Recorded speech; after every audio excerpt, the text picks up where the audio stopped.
relationship we had with the United States, based on deepening integration of our economies and tight security and military cooperations, is over.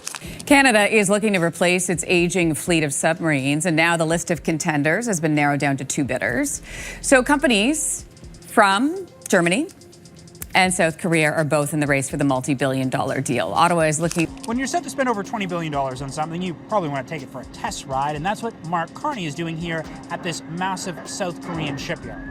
Hanwha is one of the 2 companies that is in the final bidding to replace Canada's decrepit fleet of submarines, and they say they can get it done quickly.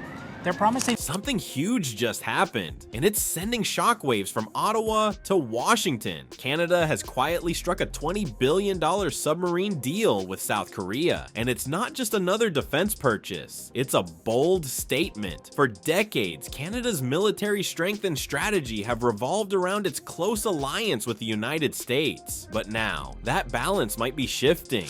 It's the only technology in the Navy that guarantees that we control our waters. We get to say who comes into our waters, and if they don't have our permission, then we can keep them out. Behind the photo ops and handshakes in Seoul lies a story of strategy, independence, and quiet tension. Why would Canada turn to Asia instead of its oldest ally? And what does this say about the future of global power? Canada's Navy has a big problem. Its submarines are old, slow, and way past their prime. For years, military experts warned that the Victoria-class fleet was more of a museum piece than a modern weapon. So Canada finally decided to do something bold. Replace them, but not just with any submarines. The government launched the Canadian Patrol Submarine Project, or CPSP, a plan worth more than $20 billion. And the goal is simple: build a new generation of advanced subs that can protect Canada's massive coastline and Arctic waters. After reviewing more than 24 proposals from around the world, only 2 contenders made it to the final round: Germany's ThyssenKrupp Marine Systems and South Korea's Hanwha Ocean. Both offered impressive designs, but what happened next surprised almost everyone. Instead of looking west toward Washington or Europe, Canada turned east, toward Seoul. Hanwha Ocean came forward with something special: a powerful and modern submarine called the KSS-30. This vessel can dive deeper, move more quietly, and stay underwater much longer than anything Canada has ever operated. It's not just a machine, it's a floating fortress of technology packed with advanced sensors and stealth systems designed for modern warfare. When Canadian officials toured Hanwha's massive shipyard on Gyeoje Island, the sight was stunning. For many, it felt like stepping into the future of naval power. But this deal isn't just about upgrading ships. It's about who Canada is choosing to work with, and what that choice says about the country's direction. A partnership with South Korea signals more than a business deal. It's a move that challenges decades of quiet dependence on US defense suppliers and places Canada in a new network of Pacific allies. And while the photos from Seoul showed polite smiles and handshakes, behind the scenes, this decision sent shockwaves through Washington. The US had always been Canada's go-to defense partner, so when Ottawa started leaning towards Seoul, it raised eyebrows and questions. Why was Canada changing course now? What did Washington really think of this move? When news of Canada's talks with South Korea reached Washington, it didn't take long for the alarm bells to ring. For decades, the United States has been Canada's closest defense ally, partners in NORAD, NATO, and countless intelligence missions. The 2 countries have shared technology, training, and even battle strategies. So when Canada started moving toward a $20 billion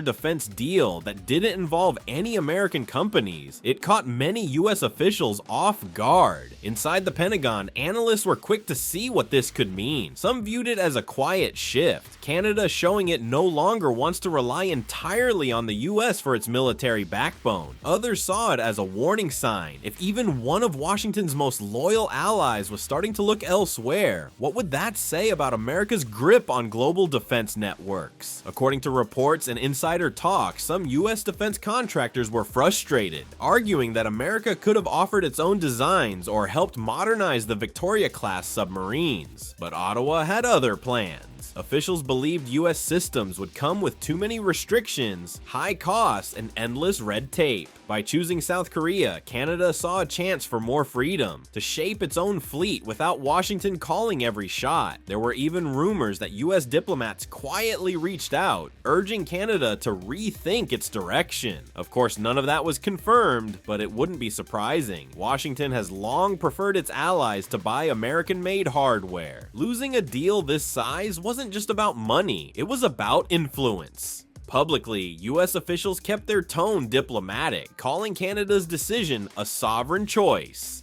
But behind the scenes, defense insiders say the mood was uneasy. America's closest neighbor was slowly stepping out of its shadow and doing it with an Asian partner. Still, from Ottawa's perspective, this wasn't rebellion, it was recalibration. Years of trade tension, tariffs, and dependency had pushed Canada to start thinking differently. It wasn't about turning away from the US, it was about learning to stand on its own. But what pushed Canada to finally take this leap? That answer lies in its growing push for independence and the changing world that made it necessary. For years, Canada's economy and defense decisions were closely tied to the United States. From trade agreements to military technology, Ottawa often followed Washington's lead, but recent events exposed just how risky that dependence could be.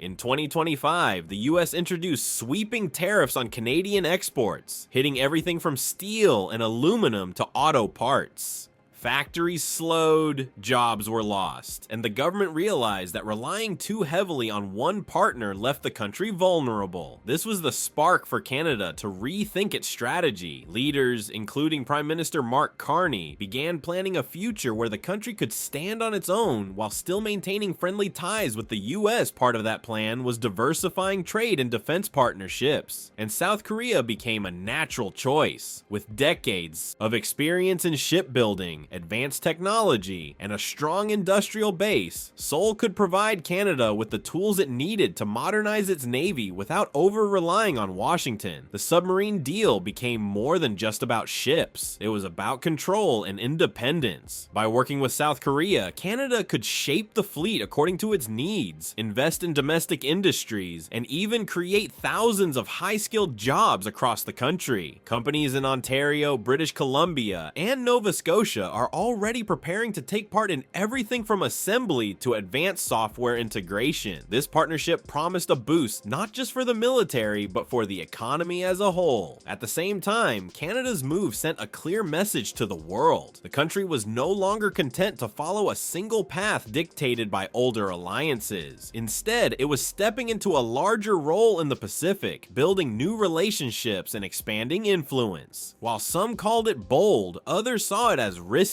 but Ottawa believed that long-term independence was worth the gamble. And while the US watched cautiously, Canada quietly laid the groundwork for a new era. This wasn't about conflict, it was about survival, growth, and making sure Canada had the freedom to decide its own future. Next, we'll look at how this deal is already reshaping Canada's industry and economy, and why it could define the country's path for decades. The submarine deal isn't just about defense, it's a massive boost for Canada's economy and industrial sector. By partnering with South Korea, Ottawa ensured that a large portion of the work would happen inside Canada, creating thousands of skilled jobs in shipyards, research centers, and tech firms. Companies like BlackBerry, CAE, and L3 Harris are taking leading roles, providing cybersecurity, training simulations, and integrated systems for the new fleet. Even Gastops is getting involved, developing advanced propulsion controls for the submarines. Across the country, regions are preparing for the ripple effects. Nova Scotia's shipyards expect a surge of contracts, while British Columbia's coastal communities anticipate new opportunities for engineers and naval architects. Inland provinces like Ontario and Quebec will also benefit, manufacturing key components and assembling complex systems. Analysts predict that demand for specialists in materials, propulsion, and simulation could rise by more than 25% nationwide. Some experts are calling it a modern industrial renaissance. a revival of high-tech defense and heavy industry that hasn't been seen in decades. Beyond jobs and money, the deal marks a shift in Canada's strategic identity. For years, the country relied heavily on American defense technology. Now it's building its own capabilities and partnering with a Pacific power, showing the world that Canada can make independent decisions while still maintaining alliances. It's a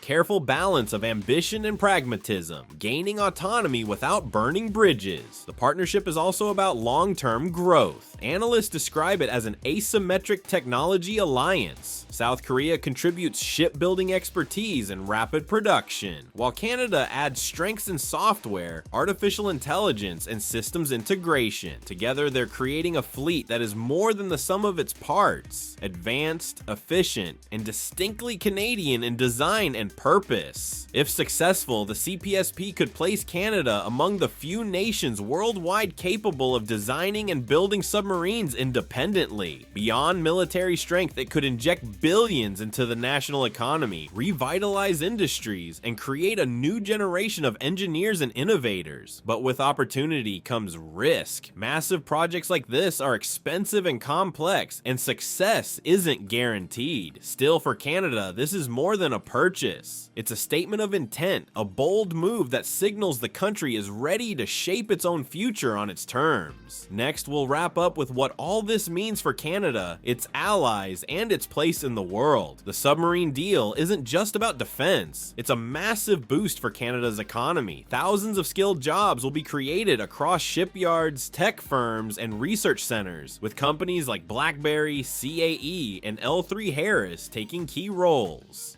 Coastal provinces like Nova Scotia and British Columbia will see a surge in work, while Ontario and Quebec handle components and assembly. Beyond jobs, the partnership strengthens Canada's independence, combining South Korea's shipbuilding expertise with Canadian tech and AI. If successful, it could revitalize industries, develop new talent, and signal Canada's ability to shape its own future.